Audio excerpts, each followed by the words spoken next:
You destroying your joints? Crack. Pop. Snap. They told you. Knuckle cracking causes arthritis. But were they right?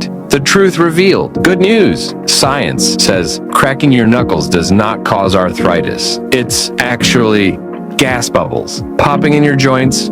No long-term damage. So, Grandma's been lying to you this whole time. But, hey, wait, there's a catch.